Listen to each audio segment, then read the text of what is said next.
The Boreal Fire's team with the Alaska EPSCoR Fire and Ice Project are using a technology called hyperspectral imaging to map wildfire fuels in the Alaska boreal forest.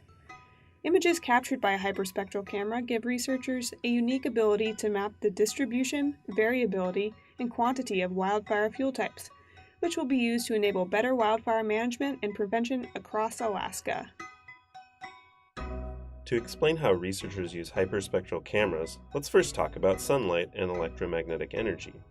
Electromagnetic, or EM, energy radiates from the sun in waves of varying sizes. Most of these waves are not visible to the human eye, but they are still being absorbed or reflected by objects on Earth. The intensity of their reflectance can be measured by highly sensitive cameras through a process known as hyperspectral imaging. A normal digital camera captures visible light waves reflected from objects in a scene and records this information in just 3 bands: red, green, and blue. The EM spectrum contains thousands of unique wavelengths, ranging from very large radio waves to ultra-small gamma waves.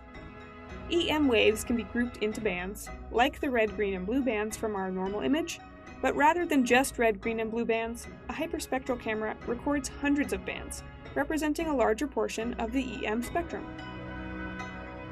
Researchers use hyperspectral cameras to measure and record EM energy. These cameras are often mounted on satellites or on airplanes to capture images of Earth's surface. Researchers are also gathering images from the ground to calibrate the airborne images, a process known as ground truthing. The higher a camera is from the ground, the more vegetation will be contained in each pixel. The closer it is to the ground, the more accurately it can identify the vegetation. Where a pixel from a satellite image represents a 30 by 30 meter space on the ground, and a pixel from an image captured from a high-altitude plane represents a 5 by 5 meter space, the Boreal Fires team is using a bush plane to collect hyperspectral images with pixels that will represent 1 by 1 meter spaces.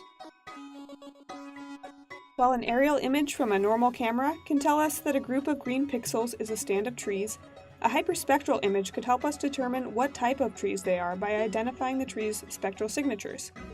Much like each person has their own unique signature, the chemical makeup of all materials can be accurately identified by the amount of EM energy they reflect, organized by wavelength and intensity. Our eyes register most plants as green because healthy vegetation reflects more energy in the green band of visible light than red or blue. In reality, vegetation reflects even more energy in near-infrared bands, making identification and classification of plant species easier and more accurate than relying on green visible light. By using the spectral signatures of these plants, we can begin to map the boreal landscape. With higher resolution hyperspectral images comes greater accuracy in determining the types of vegetation present in each area. Once we have accurate maps of vegetation coverage, we can begin to predict seasonal wildfire risk and spread. Researchers will produce high-resolution maps that classify vegetation by forest type and will eventually extend this data to model for the entire Alaska boreal forest. Ultimately, hyperspectral imaging will help to develop science-based options for communities across Alaska to improve wildfire management and resilience. For more information on the Fire and Ice Project, visit www.alaska.edu/EPSCoR.